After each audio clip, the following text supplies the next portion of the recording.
If there's anything we should learn from the Joker movie's success, it's that we can understand the feelings of an evil person without being evil ourselves.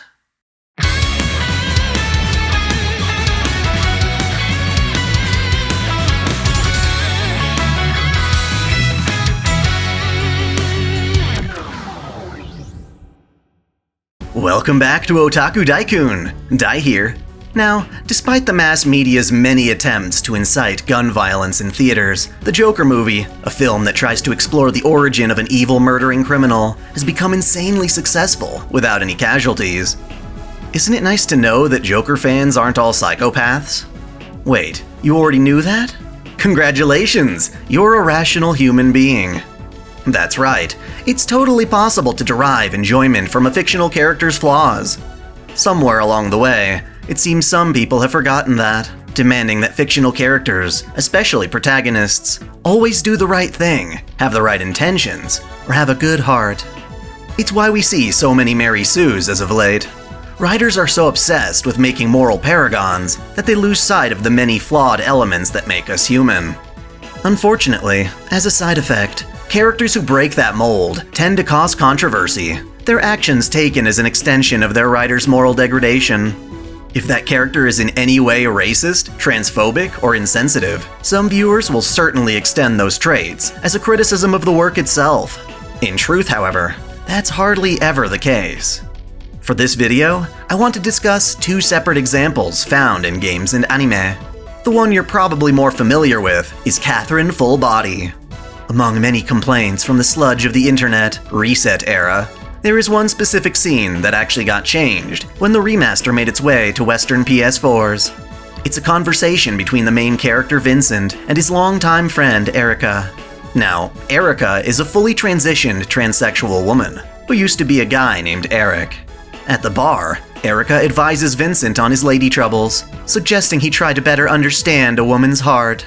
To which Vincent responds, "I'd be more convinced if a woman were telling me this." So you guys really need to learn how a girl's heart works. A girl is always hoping someone will come and sweep them away. I'd be more convinced if a woman was telling me this. The obvious implication is that Vincent doesn't consider Erica to be a real woman, because she wasn't born female. Not only is it a transphobic sentiment, but also a cruel jab coming from someone who's known Erica since before her transition. For Full Body's Western release, they changed Vincent's line to "oh, come on," to make him seem less accusatory. A girl is always hoping someone will come and sweep them away. Oh, come on. And while I don't really care about the line either which way, I do feel changing it was unnecessary. So Vincent's transphobic. Big whoop. This is a drop in the bucket compared to the full context of his, and quite frankly everyone in the game's flaws. We're introduced to Vincent as a weak-willed drunkard who fears commitment with his long-term girlfriend, and his problems skyrocket when he winds up cheating on her with another woman. His life is an absolute mess. Even while ancient deities are interfering with his life, much of his predicament is self-inflicted. If he were the moral paragon snowflakes think he should be, the game would have no conflict, he wouldn't be having the nightmares, and nobody would be having fun with insane block puzzles. Every single character in the game, except perhaps for the pure and delightful Rin, has flaws and an air of cruelty in their interactions. After all, it takes place in a bar, the place where people go to drink away their problems. The players who manage to enjoy Catherine realize that this decrepit atmosphere is part of the game's charm.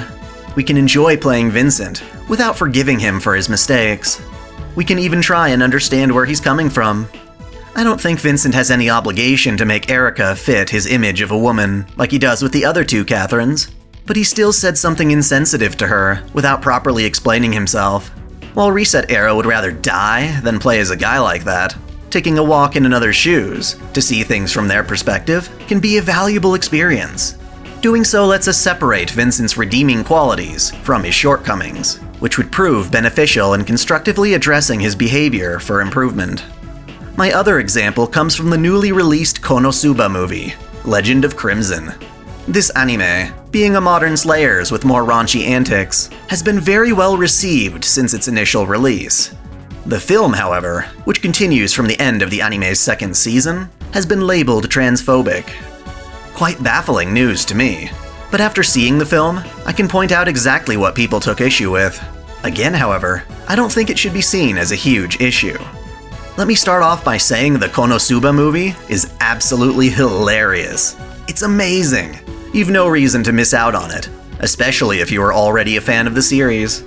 For this video, I'll only be talking about one scene, and its content isn't really a substantial spoiler, so bear with me just a bit. The transphobic scene in question deals with a chimera named Sylvia. She's one of the 8 generals of the Demon King, who encounters our main hero Kazuma while trying to infiltrate Megumin's village. For insurance and self-defense, Sylvia kidnaps Kazuma and holds him hostage in front of his party. Of course, despite being a villain, the way he smothers Kazuma's face into her voluptuous bosom makes him consider defecting to the Demon King's army. Typical Kazuma. The twist comes when Sylvia reveals that, despite her lovely feminine features, she's also part man, a result of being a chimera. In essence, she's a magical transsexual. Suddenly, Kazuma's obsession with her chest doubles back on him, and he literally gets a badge for being traumatized by the revelation. While Sylvia has taken quite a liking to Kazuma, he no longer wants anything to do with her, and their dilemma is played up for laughs, of which there were many at the theater, mind you. To me, the issue isn't so much that Kazuma isn't attracted to a trans woman, but rather the wild tantrum he throws upon learning Sylvia has a Magic Johnson. That said, he's the only person in the movie to pass judgment. Aqua, Megumin, and Darkness only show surprise because they anticipate Kazuma's freakout. They preemptively try to get him to calm down. Again, to tolerate this kind of scene, you need to look at the broader context of the series. Kazuma is treated by pretty much everyone who knows him as a deviant, scum, trash, and a massive pervert. He uses his skills as a thief to rob women of their underwear, and tries to make a fortune selling inventions from Earth to the people of his new world. Under his decree of gender equality, he doesn't hesitate from drop-kicking a woman if he's pressured to in combat. For a perv like him, he stands about a 50-50 chance of being excited or repulsed by Sylvia's biology. But I'd say either reaction is equally troublesome. Like, he was literally about to abandon his friends because of how nicely his head fit between Sylvia's melons. A moral paragon he is not, nor was he ever in the past. In a fictional context, Kazuma falls under the classification of a lovable idiot or endearing jackass. Like Vincent, his misfortune is often the subject of our entertainment. It's funny on screen, but in real life, Kazuma would be a total creeper. That doesn't mean the people laughing, or the people who wrote the gag, have any disdain towards the trans community. Same thing applies to more obvious situations. Kids who go out and roleplay as Darth Vader aren't approving of his actions, slaying the younglings and strangling his subordinates.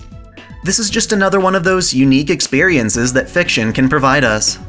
To further this sentiment, both Erica and Sylvia are treated as very endearing characters, and it seems like viewers really enjoy them. We approve of Erica getting angry at Vincent and threatening to make him pay due on his tab. We find it sweet how the orc-like soldiers love and cherish Sylvia as their general. The only catch seems to be how certain characters in the narrative have problematic views and behaviors. Sure, you don't have to like or forgive said characters. I don't think I'll ever forgive Gilgamesh, no matter how much he's changed by Babylonia, but that doesn't mean I'll be accusing Nasu of supporting tyranny oppression. Rather than symbols, these characters are often written to be standalone humans, with their own unique traits, and it's honestly better this way. Believe me, I totally understand how much it'd suck for a character you like to suddenly do something you don't approve of, but at the same time, if we expect all of our characters to be decent people at all times, we risk never being truly entertained or challenged by other ideas. For discussion, I want to ask you all to point out other characters in fiction who happen to be lovable jerks, or other situations where a character's actions have been taken as a larger moral statement rather than the actions of a single person. If you're more interested in this topic, I suggest you check out another video here on YouTube called Can a Racist Character Be Heroic? By Literature Devil. That, and thumbs up to the Konosuba movie. Worth every penny.